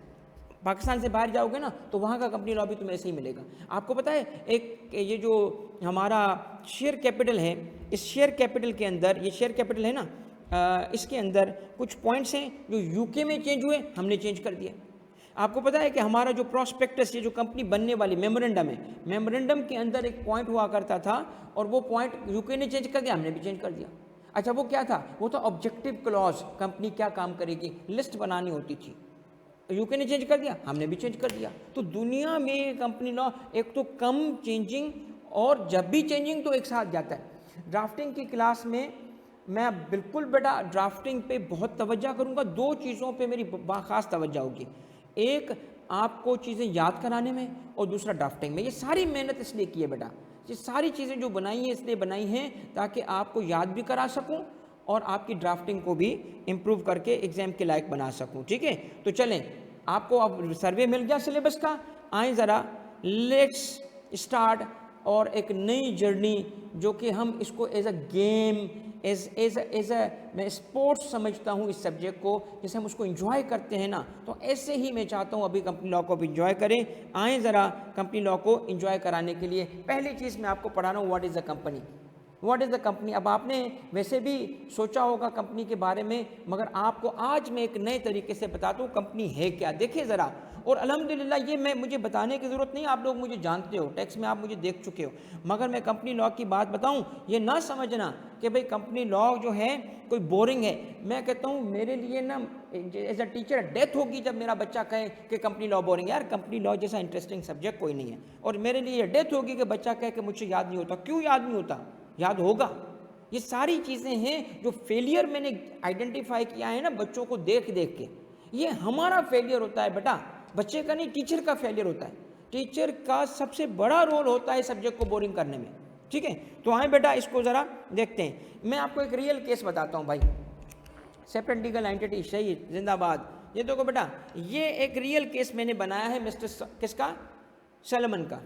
ये रियल केस है, रियल लाइफ केस। आपको पता है इसी केस की बुनियाद पे दुनिया में पहली दफ़ा ये हेल्ड हुआ था कि company is a separate legal entity. UK में ये पहला केस था जिससे पहले कंपनी को सेपरेट लीगल एंटिटी नहीं माना जाता था। इस केस ने लीगल स्टेटस दिलाया था कंपनी को। तो जिस केस के ज़रिए ये कॉन्सेप्ट आया वो केस तुम्हें मैं पढ़ा भी रहा हूँ और दिखा भी रहा हूँ। मिस्टर सॉलोमन क्या था? शू मेकर था, सक्सेसफुल शू मेकर था। बेटा चीज़ें समझ आ रही हैं सबको? फरियाल, शहीर, बाकी सारे बच्चे भी बताओ, चीज़ें समझ आ रही हैं आपको? चीज़ें क्लियर हैं? Are they making sense? Am I talking sense और am I talking nonsense? Am I talking sense? तो बेटा तवज्जो करना, इसकी अहमियत भी समझना। अब आपका भी कुछ फ़र्ज़ बनता है मेहनत करना, ठीक है। ये सक्सेसफुल शू मेकर था, सक्सेसफुल ये जूते बनाता था और रियल केस है। फिर इसने क्या किया, एज ए सोल ट्रेडर वो काम करता था। फिर उसने कहा कि मैं कंपनी बनाता हूँ। कंपनी उसने रजिस्टर करने का फैसला किया और उसने वो कंपनी बनाई सैलमन एंड को लिमिटेड। सैलमन एंड को लिमिटेड रजिस्टर हो गई। फिर ये होता है कि सैलमन और को लिमिटेड में टोटल जो है ना, जो शेयर होल्डर थे वो कौन थे, खुद और उसकी मुर्शिद। उसकी मुर्शिद तो देख रहे हो ना, हर किसी की मुर्शिद ऐसे ही होती है, मतलब बीवी, ठीक है। क्योंकि बीवियों का लुक ही ऐसा होता है, तो मैंने ऐसा खतरनाक, इसकी बीवी का भी खतरनाक लोग बना दिया, ठीक है। यही समझना, इसकी बीवी भी ऐसी थी, सबकी बीवियाँ ऐसी होती हैं। फिर बच्ची बेचारी परेशान और ये बच्चे वो भी परेशान। तो टोटल शेयर होल्डर गिनो सेंस बबीता जी यार बताओ मुझे कितने हैं शेयर होल्डर गिनो। एक खुद, बीवी 2, एक बेटी 3 और 4 बेटे। कितने शेयर होल्डर हो गए, 7 शेयर होल्डर थे इसके। ये रियल केस है। और उनके पास इतने शेयर्स थे। शेयर्स देखो कितने लिए, एक शेयर बीवी को, एक बेटी को और एक बच्चों को, और 20,000 शेयर उसके पास है। टोटल शेयर की नंबर बताओ अली, टोटल शेयर की नंबर। कितने शेयर्स थे कंपनी के, टोटल शेयर्स कितने थे, 20,000, 20,006 क्यों, 4, 5, 6, ठीक है। एक एक शेयर हर बेटे को, तो ये हो गए 4, 5वां बेटी का और 6ठा बीवी का। ओके, 5,006 इसके शेयर्स थे। अब क्या हुआ, कंपनी ने जब बन गई तो शू बिजनेस टेक ओवर कर लिया। इसका मतलब इंडिविजुअल से, मिस्टर सोलोमन से, सोलोमन एंड को लिमिटेड ने वो बिजनेस टेक ओवर कर लिया। मगर सोलोमन एंड को ने उसके अगेंस्ट कंसिडरेशन क्या दी, कंसिडरेशन सोलोमन को क्या दी, मिस्टर सोलोमन को क्या कंसिडरेशन दी, उसे शेयर्स दिए गए। क्योंकि उसने जो शेयर्स बेचे सोलोमन ने, यानी उसको Salomon sold his business to the company, कितने पे, 39,000 पाउंड्स पे बेचे। तो कंपनी की जो परचेज थी वो 39,000 का उसने बिजनेस खरीदा। तो उसके अगेंस्ट कंपनी ने 20,000 शेयर्स जो हैं एक एक पाउंड के उसको दिए। तो एक एक पाउंड के 20,000 शेयर्स जब मिल गए तो सोलोमन का कोई रिसीवेबल भी तो था ना। क्या रिसीवेबल था, जो रिमेनिंग पैसे थे, कुछ रिसीवेबल भी थे, उसके कंपनी ने डिबेंचर दे दिए। ये बस फैक्ट समझ लो। आपको कंपनी लॉ समझा दूंगा सिर्फ इस एग्जाम्पल से, पूरा कंपनी लॉ का एसेंस समझा दूंगा बेटा इस एग्जाम्पल से। सिर्फ ये समझो कि हुआ क्या हुआ। ये हार्वर्ड में केस पढ़ाया जाता है मेरा बच्चा, कंपनी लॉ पढ़ाने के लिए। जो मैंने आपको इंटरेस्टिंग वे में, मैंने कहा ना, कंपनी लॉ दिखेगा और नाचेगा। नाच रहा है ना, आ जा रहा है ना, देखिएगा तुम, नजर आएगा कंपनी लॉ। तो सोलोमन ने, अब देखें मजे की बात, जो आगे केस फाइल हुआ था, उन्होंने सोलोमन के खिलाफ लोगों ने केस फाइल किया था। आपको पता है उस केस में उन्होंने बात जो की थी वो अभी हमारी स्टूडेंट ने, मनीहा ने लिखी है। मनीहा ने कहा है सोलोमन ने खुद को पैसे दे दिए। यही तो उन्होंने बात कही थी कि सोलोमन और कंपनी एक चीज़ है। मनीहा, यही तो कंपनी लॉ है मेरा बेटा। आपको हैरान हो जाओगे जब तबक खुलेंगे, अरे यार ये क्या है, ये सेपरेट लीगल एंटिटी। देखें तो सही, थोड़ा आगे तो जाएं। नहीं दिए खुद को, दो अलग लीगल पर्सन है ना बेटा। When company is a separate legal person, तो सोलोमन अलग, कंपनी अलग, खुद नहीं है बेटा, अलग है लीगली। वरना फिर क्या हुआ, तो डिबेंचर। अब डिबेंचर का मतलब क्या है, कंपनी ने पैसे देने हैं। डिबेंचर यही तो होता है ना, मैंने कंपनी को पैसे दिए लोन में, कंपनी ने मुझे डॉक्यूमेंट में दिया, आपके हमारी तरफ पैसे हैं, वो डिबेंचर मेरे पास आ गया। अब मुझे कंपनी से मिलना है कितना, 10,000 पाउंड कंपनी से मिलना था। ये ट्रांजैक्शन हुई है। और फिर डिबेंचर को उसने एक चालाकी की थी। ये चालाकी थी सोलोमन की, वॉज अ गुड बिजनेसमैन। उसने कहा कि मैं ये जो पैसे हैं ना, इसके अगेंस्ट चार्ज क्रिएट करना किसको कहते हैं, ये एसेट है, आप इसके अगेंस्ट लोन ले रहे हो ना, उसको कहते हो भाई 10 रुपये दो, नहीं दे सकूं कैलकुलेटर ले लेना। चार्ज क्रिएट कर दिया उसने कि अगर, इसका मतलब है 2 किस्म के लोन्स होते हैं, एक सिक्योर्ड, एक अनसिक्योर्ड। सिक्योर्ड का क्या मतलब है, नहीं दोगे तो एसेट उठा लूंगा। अनसिक्योर्ड का क्या मतलब है, नहीं दोगे तो मेरा नुकसान। तो इसने चालाकी क्या की थी, कंपनी के एसेट्स पे उसने चार्ज क्रिएट करा दिया था। ये किस किस को समझ आई है बातें अब तक मेरी, बताएं मुझे, आपको किस किस को समझ आई है भाई। फरियाल, हुजैफा, इमाद, बताएं किरण, मनीहा, शहीर, सारे बच्चे बताएं समझ आए कि नहीं आए? ये फैक्ट समझ आए? कहाँ से कंफ्यूज हो रहा है मनीहा तुम्हें? आप देखिए दो अलग पर्सन्स हैं, एक ने अपना बिजनेस बेचा, इंडिविजुअल ने अपना बिजनेस बेचा कंपनी को, कंपनी ने उसको पैसे देने थे, पैसे के बजाय उसने शेयर्स ले लिए और डिबेंचर ले लिए, तो इसमें कंफ्यूजन क्या बात है? इसका मतलब शेयर्स उसके पास आ गए और डिबेंचर उसके पास आ गए, उसके पैसे पूरे, मगर शेयर्स चूंकि वो बेच सकता है। हाँ ये बात आप, इसका जो फिगर है ना, फिगर्स को रिकनसाइल करने के बजाय आप इसको 39,000 कर दो, ठीक है? इसमें ना फंसे माद, इसमें ना फंसे।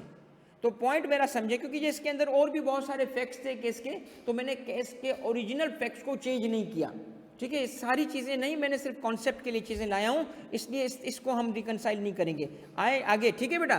तो मनिया क्या बात मेरे समझ आई कि कंपनी ने उसको शेयर दे दिए और डिबेंचर दे दिए। शेयर तो उसके हो गए, जब चाहे बेचे। डिबेंचर का क्या मतलब होता है? पैसे कंपनी से लेने पड़ेंगे। वो डिबेंचर का मतलब है उसने लोन दिया कंपनी को, इन अदर वर्ड्स वो कंपनी से पैसे लेने पड़ेंगे। और वो डिबेंचर जो था उसका क्या था कि जैसे लोन, तो आप तुम गाड़ी लो बैंक से लोन लेके और तुम गाड़ी पैसे नहीं दोगे तो गाड़ी उठा लेंगे ना, तो उसने कहा चूंकि मैं लोन दे रहा हूँ कंपनी को 10,000 पाउंड का, तो मुझे अगर आप कंपनी ने पैसे नहीं दिए तो मैं क्या करूँगा, कंपनी के फला फला एसेट्स को उठा लूँगा। सिक्योर करा दिया उसने। और चूंकि अभी आप बहुत बेसिक लेवल पे हो और आई एम श्योर कि आपका प्रीवियस बैकग्राउंड नहीं है कंपनी लॉ का, इसीलिए आपके जहन में यही तो मेरी बेटा वैल्यू होगी आप सबके लिए कि आपको जीरो से लेके इंशाल्लाह कंपनी लॉ का एक्सपर्ट बना दूंगा इस सब्जेक्ट को पास करने के लिए, बाकी किसी और मकसद के लिए नहीं, ठीक है? डिबेंचर में सोलोमन की तरफ से आउटफ्लो हुआ। हाँ अब देखिए ये क्या है मनिया, डिबेंचर में सोलोमन की तरफ से आउटफ्लो नहीं हुआ क्योंकि कंपनी ने जो पैसे देने थे उसको कन्वर्ट करा दिया डिबेंचर में। इन अदर वर्ड्स यूँ समझो, अगर कंपनी इसको वो 10,000 पाउंड दे देती और ये वापस कंपनी को देता कि रख लो अपने पास, लोन की मद में तुम्हें दे रहा हूँ, मुझे ज़रा लिख के दो, डिबेंचर दो, तो यूँ समझो मनिया। अब समझ आई बेटा? Okay now let's move on. अब क्या हुआ? अब ये हुआ कि कंपनी का बिजनेस हो गया फेल। क्यों? एक स्ट्राइक हुई थी और स्ट्राइक में शू बिजनेस को बड़ा नुकसान हुआ और ये कंपनी हो गई फेल, कंपनी हो गई बंद। तो क्या हुआ? लिक्विडेशन में चला गया, वाइंडिंग अप में चला गया। अब आ गया मजेदार पॉइंट, कंपनी के एसेट थे कितने? 6,000 पाउंड के, बस एसेट्स उसके गिर गए थे वैल्यू में। अब मुझे एक बात बताओ, अगर इस 6,000 में टोटल क्रेडिटर थे 17,000 के, जिसमें 10,000 सोलोमन का था, तो सोलोमन ने क्या कहा कि 6 के 6,000 मैं ले लूंगा क्योंकि मेरे डिबेंचर सिक्योर्ड हैं। मैं सिक्योर्ड को अनसिक्योर्ड पे प्रेफरेंस मिलती है वाइंडिंग अप के वक्त। पहले सिक्योर्ड वाले को पैसे लौटाए जाते हैं। कंपनी की वाइंडिंग अप हुई, एसेट्स उठाओ, एसेट्स बेचो, पैसे में कन्वर्ट कर दो, लिक्विडेशन इसी को तो कहते हैं। फिर उठाए, सोलोमन को दे दिए 6,000 रुपए। बताएं इसमें बाकियों ने क्या कहा? मनिया वाली बात की लोगों ने, उन्होंने आके क्या कहा कि ये 6,000 जो है ना सोलोमन अपने आप को दे रहा है, हमें मिलने चाहिए। तो केस का फैसला क्या आया? लोगों ने केस फाइल कर दिया था, जो बाकी क्रेडिटर थे, जो रिमेनिंग 7,000 के क्रेडिटर थे ना, उन्होंने कहा ये हमें मिलने चाहिए 6,000। उन्होंने कहा हमें मिलने चाहिए और सोलोमन ने कहा नहीं, क्यों मुझे मिलने चाहिए, company is a separate person, मैं सेपरेट हूं। तो लोगों ने क्या कहा उसको, नहीं भाई ये तो एक ही चीज है, कंपनी भी ये खुद था, बंदा भी ये खुद है। तो कोर्ट ने क्या कहा? In the history of company law this is the first time when a court held that Mister Salomon and company were two different legal person. First time in the history हुआ था। और therefore चूंकि दो अलग हैं तो secured को preference मिलती है, सोलोमन जीत गया। बताएं आपको समझ आया सेपरेट लीगल एंटिटी का कॉन्सेप्ट? समझ आया कि व्हेन कंपनी लीगल क्रीचर है, लॉ बनाता है उसको, तो लॉ उसको सारे पर्पजेस के लिए सेपरेट लीगल एंटिटी बना देता है, इस हद तक के वो खुद की ट्रांजैक्शन नहीं है। अब प्रैक्टिकली तुम कहोगे सर देखिए घर में सोलोमन था, बोर्ड में वो डायरेक्टर था, बंदा तो एक ही था ना, तो था, तो मगर राइट्स तो अलग अलग है ना, रोल तो अलग अलग है ना, ठीक है? ये केस था बेटा 1897 में, सोलोमन वर्सेस सोलोमन एंड को। ये है आपका सबसे बड़ा केस कंपनी लॉ का, जो कभी कोई पढ़ाता ही नहीं है। इससे क्या मिला? सेपरेट लीगल एंटिटी का कॉन्सेप्ट। अब कंपनी की दो बातें लिख लो, लिखो ये दो बातें, मैं आपको आज बता रहा हूँ। कंपनी का दो इम्पॉर्टेंट पॉइंट्स हैं और वो उसकी खुसूसियत रही है हमेशा। कंपनी लॉ में सबसे बड़ा पॉइंट यह है कि company is a separate legal entity, और दूसरा उसका खुसूसी पॉइंट पता है क्या है? एक ऐसी सेपरेट लीगल एंटिटी जिसमें शेयर होल्डर्स की लायबिलिटी लिमिटेड होती है। इन दो चीज़ों ने बड़े मसले हल किए बिजनेस के, इन दो चीज़ों ने बड़े मसले हल किए। अब मैं आपसे एक सवाल करता हूँ, मुझे ज़रा बताओ, मुझे एक बात बताओ, आपको अगर इल्म नहीं होगा शायद, एक सोल ट्रेडर है, उसकी डेथ हो जाती है, बिजनेसमैन है, उसकी डेथ हो जाती है, उसके पीछे 4 बच्चे, छोटे हैं, माइनर है, बीवी है। अब मुझे एक बात बताएं, उसकी प्रॉपर्टी में जो बिजनेस होगा, बैंक अकाउंट होंगे, वो किसके नाम के होंगे? बिजनेस के नाम के होंगे। या बिजनेस और उसमें फ़र्क ही नहीं था, ठीक है। वो सलीम भाई जो है, अगर कोई सलीम भाई हो, मैं ऐसे ही नाम ले रहा हूँ, सलीम भाई की डेथ हो गई तो सलीम भाई के नाम का अकाउंट खुला होगा ना, चाहे आगे सलीम एंड कुछ भी लिखा हो उसका, सलीम भाई की डेथ, तो बैंक क्या करता है पता है आपका? वो अकाउंट फ्रीज कर देता है। प्रॉपर्टीज़ क्या होती हैं? फ्रीज हो जाती हैं, क्योंकि बच्चे माइनर हैं, जब 18 साल के होते हैं तो उनका हक होता है, उनका हक प्रोटेक्ट कर। तो मुझे बताएं बिजनेस का क्या हुआ? बिजनेस का तो बड़ा गर्क हो गया भाई।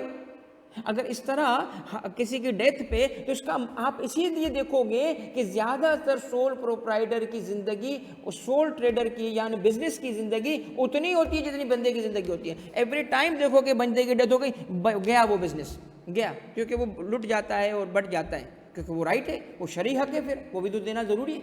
वहाँ अक्ल नहीं आती लोगों को कि यार मिल के उस जो है ना बकरी को काटो नहीं, उसको चलने दो, दूध देती रहेगी। मिले भाई बहन, चले साथ, वो उस वक्त नहीं चलते, हर कोई लालच में आ जाता है बंदा।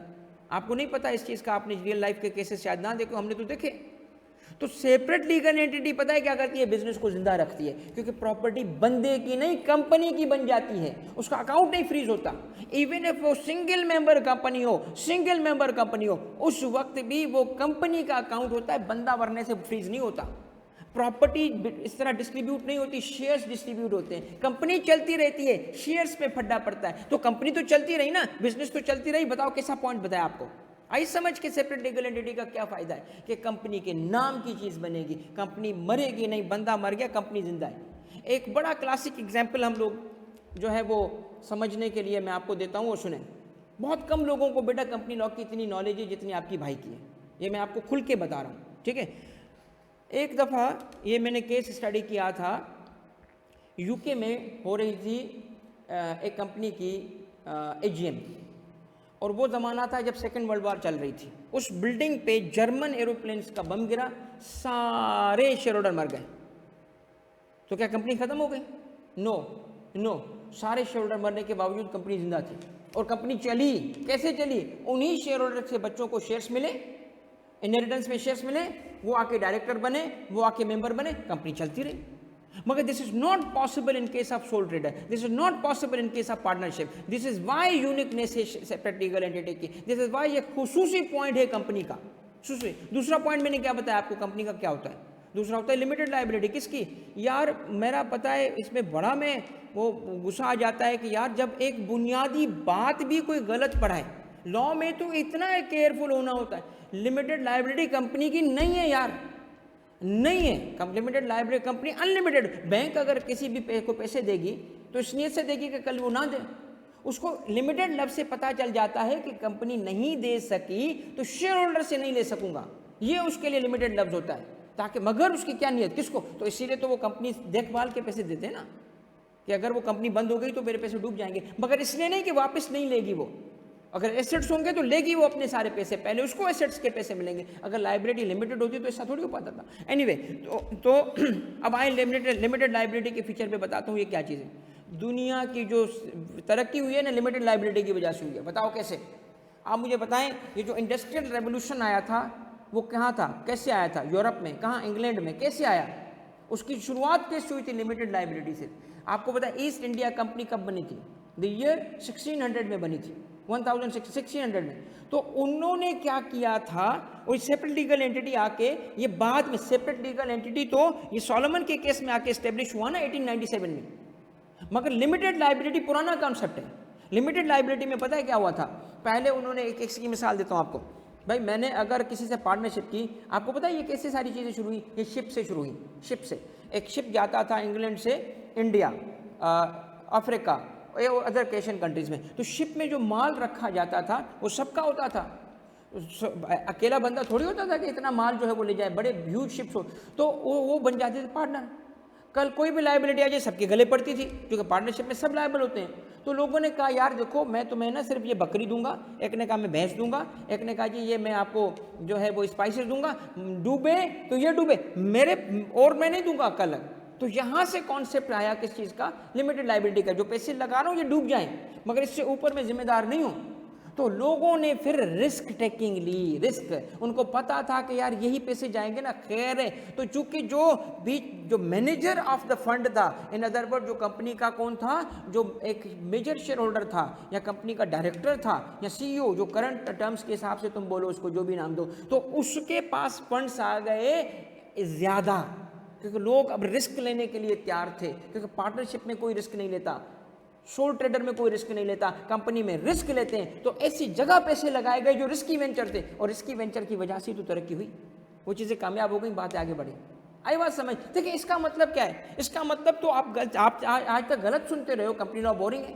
इसका मतलब क्या है, रट्टा है, गलत सुनते रहे हो ना, रट्टा है ना बोरिंग है। समझोगे चीज़ें याद भी हो जाएंगी, इंटरेस्ट भी डेवलप हो जाएगा।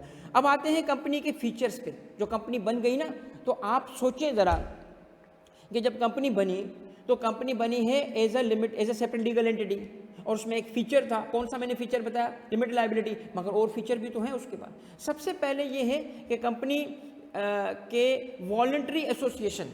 अच्छा, हमेशा वॉलंटरी नहीं होता, हमेशा वॉलंटरी नहीं होता। आप पढ़ोगे कि एक नंबर, वो अभी मैं मेंशन नहीं करना चाहता, एक नंबर रखा गया है, सपोज कर लो कितने 20, अगर 20 से ज़्यादा लोग मिलके काम करेंगे तो लाजिमन कंपनी बनाएंगे। यानी इसका मतलब है obligation to register a company है। मगर व्हाट इफ कि हम 20 से कम लोग हैं, हम 3 लोग हैं, अब हमने ऑब्लिगेशन थोड़ी दी मगर फिर भी हम कंपनी बनाएं, तो इसको क्या कहते हैं, वॉलंटरी एसोसिएशन। इसका मतलब कंपनी का एक फीचर क्या है कि कंपनी के लोग, कंपनी बनने के लोग अपनी मर्जी से आते हैं, वॉलंटरी है। मैंडेटरी भी है, कब, जब वो नंबर 20 से एक्सीड कर जाए, मगर फीचर तो बनाना वॉलंटरी। इसका मतलब हमें ये बात बोलनी चाहिए कि 20 से कम मेंबर हो तो वॉलंटरी है। और आर्टिफिशियल लीगल पर्सन है, सेपरेट लीगल एंटिटी बता चुका हूँ। और दूसरा क्या है, किस लिए बनाई गई थी कंपनी, हर कंपनी का ऑब्जेक्ट क्लॉज हुआ करता था, किसी एक स्पेसिफाइड ऑब्जेक्ट के लिए बनाई जाती थी। फिर क्या हुआ कि कहा गया कि जो कंपनी बनेगी उसका ऑब्जेक्ट क्लॉज लिखो। तो हुआ क्या, ऑब्जेक्ट क्लॉज इससे लिखा गया कि उसमें कहा गया कल हम वही काम कर पाएंगे जो ऑब्जेक्ट क्लॉज में लिखा होता है, हम उसके अलावा अगर काम करेंगे तो वो इलीगल हो जाएगा, क्योंकि हमें इजाज़त नहीं थी उस काम करने की, चाहे वो जायज़ काम था। अब रेस्टोरेंट खोलना जायज़ है मगर आपको ऑब्जेक्टिव में नहीं लिखा था तो इलीगल हो जाएगा आपके लिए। तो लोगों ने क्या किया, कंपनी के ऑब्जेक्ट क्लास को 350 लिस्टें बना दी।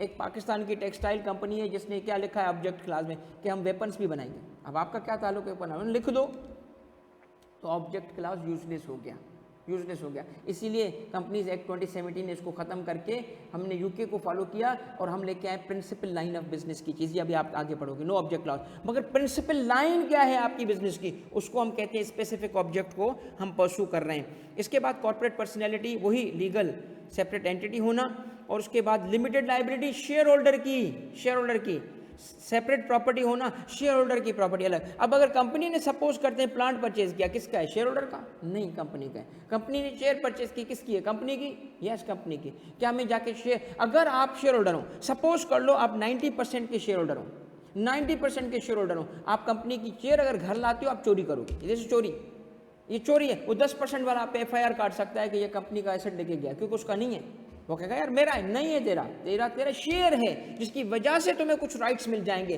कुछ तुम्हें हुकूक मिल जाएंगे, तेरे पे कुछ ऑब्लिगेशंस होंगी, तुम डायरेक्टर बन सकते हो, तुम डिविडेंड ले सकते हो, तुम डायरेक्टर के बन के कंपनी चला सकते हो, मगर वो ओनर नहीं हो उन एसेट्स के। उसका ओनर कौन है, कंपनी है।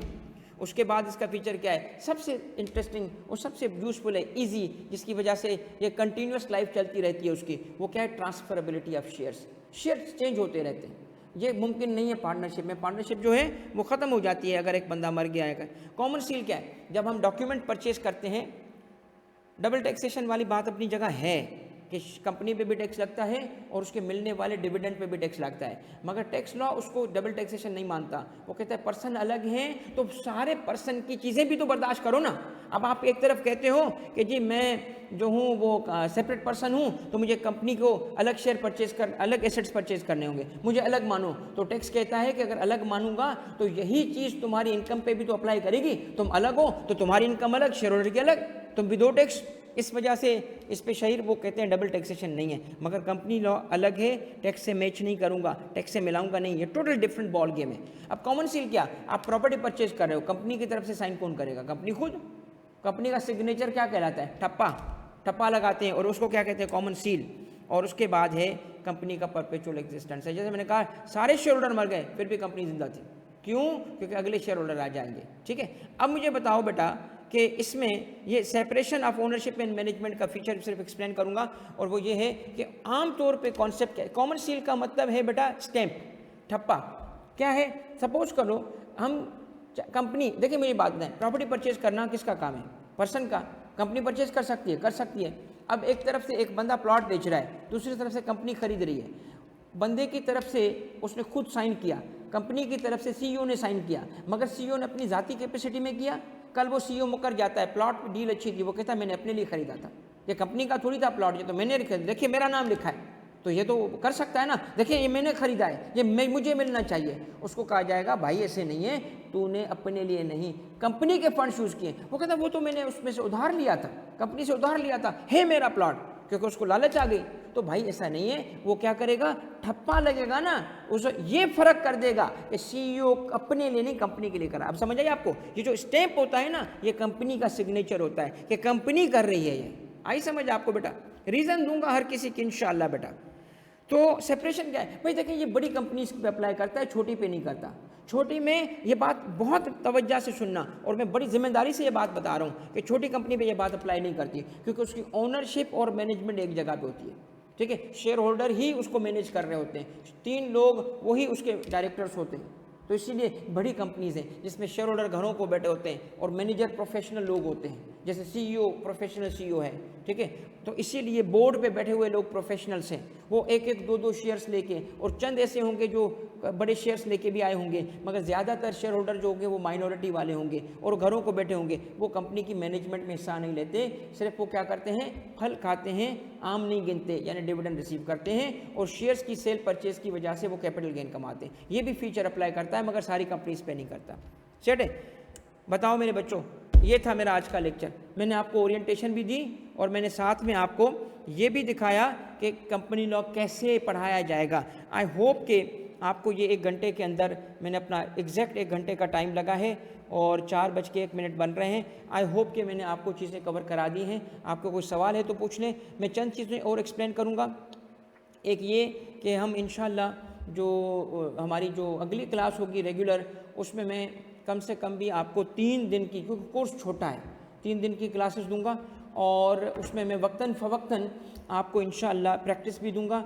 और आप में से जो बच्चे जो हैं वो सवाल वगैरह पूछना चाहते होंगे तो ग्रुप के अंदर मैंने मैकेनिज़्म बना दिया है, क्योंकि मेरा जो इस दफ़ा का जो जिसको कहते हैं मोटो है, जो इस दफ़ा मैं सोच के ये बैच, क्योंकि हर दफ़ा मैं नया काम करता हूँ, एवरी टाइम पेपर आया मैं काम से लग जाता हूँ कि अब क्या किया जाए ताकि अगले पेपर को प्रेडिक्ट करके उसके हिसाब से आसानी पैदा की जाए।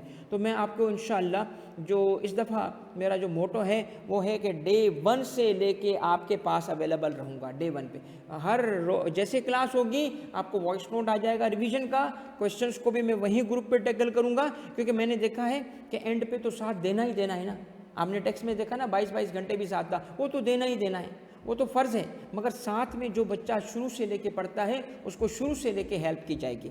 वीक के अंदर आपको इंशाल्लाह 3 क्लासेस मिलेंगी, टोटल 3, ठीक है, क्योंकि कोर्स की का नंबर चैप्टर्स जो हैं आप देखेंगे 4 चैप्टर तो सिंगल क्लास वाले हैं, निकाल दो तो 12 में से 4 गए, कितने रह गए? 8। 8 में से 2 और 3 चैप्टर मॉडरेट हैं, ठीक है, 8 में से 3 गए, कितने रह गए? 5। तो हकीकत में एक कोर्स की जो कवरेज हम कर रहे हैं ये हमारे पास तकरीबन कोई 4.5-5 महीने का टाइम होता है। तो हमारे पास बहुत अच्छा चांस है, बड़ा अच्छा चांस है कि अगर कोर्स कंटेंट कम है तो ज़्यादा से ज़्यादा प्रैक्टिस कर लें, ज़्यादा से ज़्यादा चीज़ें याद कर लें। मेरे प्रैक्टिस सेशंस इंशाल्लाह आपको वक्तन फ़वक्तन जो होंगे उसकी नंबर बहुत होगी। बैंकिंग सेक्टर के लिए तो number of share holders depend नहीं कर, देखिए ये जो स्पेसिफिक बात आ जाती है ना कंपनी लॉ में कि एक होता है स्पेसिफिक किसी इंडस्ट्री के लिए। देखिए मिसाल ले लें, मैंने क्या कहा था आपको कि 20 या उससे ज़्यादा जो लोग होंगे लाजिम है उनका कंपनी बनना, लिखा है ऑब्लिगेशन टू फॉर्म कंपनी, मगर यही चीज़ लॉयर पे अप्लाई नहीं कर सकती, यही चीज़ चार्टर्ड अकाउंटेंट और प्रोफेशनल्स पे अप्लाई नहीं करती, क्योंकि वो कंपनी बना ही नहीं सकते, दे आर बार्ड। वो 200 भी मेंबर हो सकते हैं उसके, वो पार्टनरशिप फिर भी लीगल है, वो कंपनी नहीं बनेगी। क्यों? इसका मतलब एक्सेप्शन है, इसका एक्सेप्शन है। नॉर्मल जो क्लास की टाइमिंग होगी बेटा वो शाम को होगी, मगर चूँकि मुझे कंपनी लॉ में मैं आपके बिहेवियर पे भी देखूंगा कि आप अगर लाइव आते हो तो आपके लिए आसानी हो, ठीक है। अगर आप लाइव, जैसे होता है कुछ बच्चे नहीं आना चाहते, फिजिकल और लाइव बच्चे आ रहे होते हैं, इसलिए मैं अकॉर्डिंग टू आपकी आसानी के लिए टाइम को एडजस्ट करूंगा, मगर इंशाल्लाह आपको मोर देन सफिशेंट टाइम मिलेगा। यानी इंशाल्लाह मैं आपको बोल तो रहा हूं कि 1 महीने मैं आपको एग्ज़ाम से पहले कंप्लीट करा दूंगा कोर्स एंड प्रैक्टिस एवरीथिंग, मगर मेरी इरादा 1 महीने से भी पहले का ख़त्म करने का है, ठीक है, 1 महीने से पहले इंशाल्लाह। क्योंकि ये सब्जेक्ट बेटा देखें, ये मेरे लिए ना सब्जेक्ट ऐसा है कि मैं एक आपको बताऊं, पहले भी यानी मेरी टीचिंग कैरियर में शुरू में भी मैं कंपनी लॉ मैंने पढ़ाया है, मिड में, शुरू में तो नहीं, मिड में आके मैंने कंपनी लॉ पढ़ाया है। मैं 3-4 बैचेस पढ़ाई हैं कंपनी लॉ की, फिर मैंने कंपनी लॉ छोड़ दिया था क्योंकि वो शादी हो गई और फिर बहुत सारे जो हैं जिम्मेदारियां बढ़ गई। अब फिर बच्चे थे तो अब बच्चे बड़े हो गए, अब थोड़े बच्चे बड़े तो मेरे पास टाइम है, तो इसलिए मैं इसको वापस, मैंने कहा यार मैं टाइम दे सकता हूँ। तो मैं आपको बताऊँ, जो कंपनी लॉ मैंने जब पढ़ाता था ना पहले भी, अभी मैं 3रा बैच पढ़ा रहा हूँ ये, और अल्हम्दुलिल्लाह आप देखिएगा कितनी इसके मटेरियल और बाकी चीज़ें मैं तैयार कर चुका हूँ आपके बैच के लिए, और ज़्यादा चीज़ें मैंने अभी की हैं। मगर एक चीज़ बताना चाह रहा हूँ कि मैं जब कंपनी लॉ पहले पढ़ाता था तो मेरा दिल करता था कंपनी लॉ ही पढ़ाऊँ, टैक्स को छोड़ दूँ, यानी ये इतना मुझे इंटरेस्टिंग लगता है। हाँ, टैक्स मेरे लिए क्या माने रखता है, मैं हूँ ही टैक्स भाई, मेरा नाम है ही, मतलब तारिक तो नहीं, और टैक्स एक चीज़ है बेटा, सिनोनिमस हूँ टैक्स के साथ, और मेरा इश्क है टैक्स से। तो ये वो सब्जेक्ट है जो उससे भी बेटा 2 कदम आगे लगेगा आपको, ठीक है। चले, थैंक यू वेरी मच बेटा, जज़ाकल्लाह। इंशाल्लाह अगली क्लास में मुलाकात होगी और आपको इंशाल्लाह कंपनी लॉ में जो मैंने आज चीज़ें बताई हैं, इंशाल्लाह अल्लाह ने चाहा, अल्लाह से दुआ है कि अल्लाह हमें तौफीक दे कि जो हमने कहा है उसको पूरा करें। आमीन सुम आमीन। थैंक यू वेरी मच, जज़ाकल्लाह, अल्लाह हाफ़िज़।